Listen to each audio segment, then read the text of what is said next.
morning and Happy New Year. Today's January 1st, 2023, and wanted to wish everybody a Happy New Year and wanted to come out on the trail here and enjoy some fresh air. It's about 9 o'clock in the morning, roughly about 45 degrees, a little chilly, but it's all right. Once we get moving, we'll get warmed up and there'll be no problems. Just thought that I'd want to come out here and enjoy the woods and maybe collect my thoughts and try and come up with a plan for this upcoming year, some adventures that we want to take, and think about places that we want to go. And yeah, so we're just gonna take a walk and enjoy the morning. This is a trail that I've never been on before. I'm not really sure where it goes or how long it is, but figured we have all day to get out here and enjoy the wilderness. So we're just going to keep walking and see where the trail goes.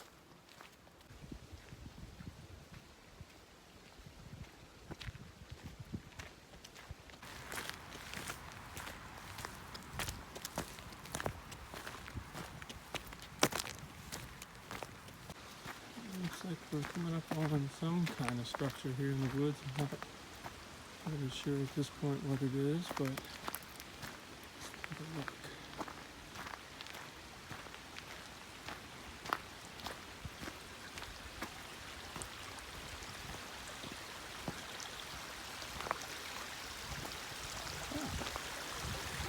Looks like we've stumbled across the old whiskey still here.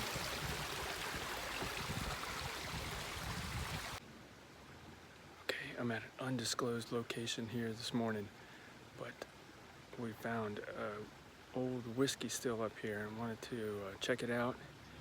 I don't know if anybody's still using this thing, but got to be careful and quiet and take a look real quick and try to get out of here before we get caught. It doesn't look like it's been used anytime recently, but it's still pretty cool. I wonder what the story behind this is. Looks like at some point they had a pretty nice operation going here.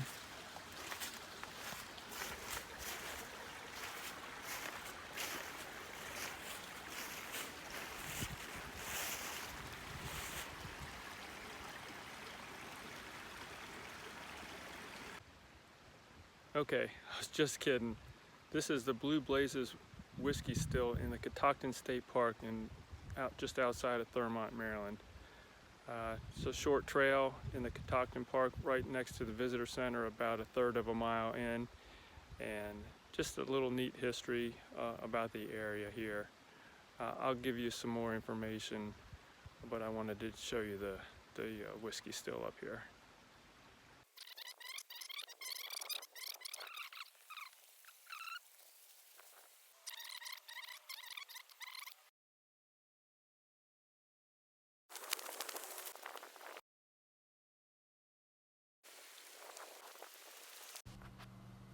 So good morning again, and Happy New Year. It really is January 1st, and today we are visiting the Blue Blazes Whiskey Still in northern Maryland. The trail is accessed from the gravel parking lot across from the Visitors Center. As you begin your hike, you will be following along the fresh flowing waters of the Blue Blaze Creek, which was always an important source of water in the region. During your hike, you will find interpretive signs along the way explaining the stream ecology, as it is home to many sensitive amphibians, invertebrates, and fish. Additional signs go over the history of the whiskey production in the Catoctin Mountains during Prohibition.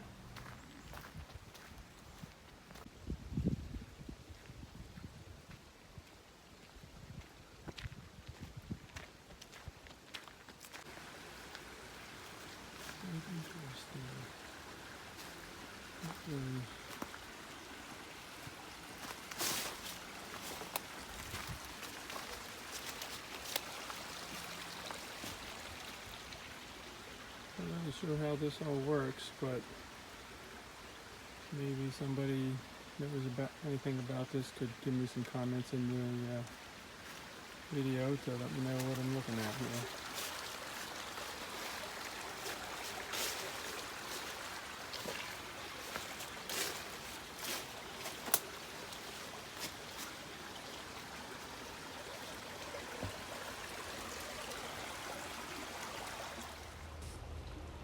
From the earliest days of harvesting crops in Frederick County, beginning in the early 1700s, the farmers of the Catoctin region faced numerous problems getting their crops to market. These were the days before good highways or trains, and the rugged mountains presented a difficult barrier for horse-drawn transportation. Most of the products that these people were trying to sell were bulky or heavy and had to be transported to the larger population centers to make more profit. Corn and rye were also very heavy to transport, but when converted to whiskey, they became more profitable. The average horse could carry 4 bushels of corn at a time, but the same horse could carry the equivalent of 24 bushels if the grain was converted into whiskey. For the mountain people, the liquor was the most practical way to get their crops to the market. Then, the U.S. Congress passed the 1791 excise tax. At that time, many farms in the area had their own stills, and for over the next 120 years, it was still legal to own a whiskey still, providing that the owners paid the taxes. The problem was that the tax took the profit out of making liquor. So rather than pay the taxes, many of the locals began operating by the light of the moon, and hence began the era of the illegal whiskey trade. Not until the adoption of the 18th Amendment to the Constitution in 1920 was the possession of a still considered illegal.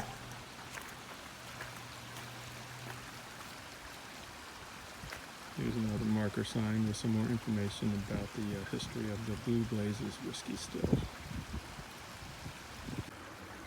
Alright, here's a marker sign that tells you a little bit about the process of making whiskey. I'll zoom in on this, and maybe if you want to read about it, you can stop the video here and try and learn a little bit more about whiskey making. The Blue Blaze still was a large commercial operation. In fact, it was the largest illegal still to operate in Frederick County in the early 1900s. This type of still was known as a steamer still, as it actually used a huge boiler from a steam locomotive as a cooker. In fact, when the operation was raided on July 31st, 1929, deputies found more than 25,000 gallons of mash in 13 large fermenting vats, each with a holding capacity of over 2,000 gallons. Unfortunately, during this raid, Deputy Sheriff Clyde Halver was fatally wounded, becoming the first Frederick County police officer to die in the line of duty. The police eventually tracked down 2 of the moonshiners, who were subsequently convicted of the murder.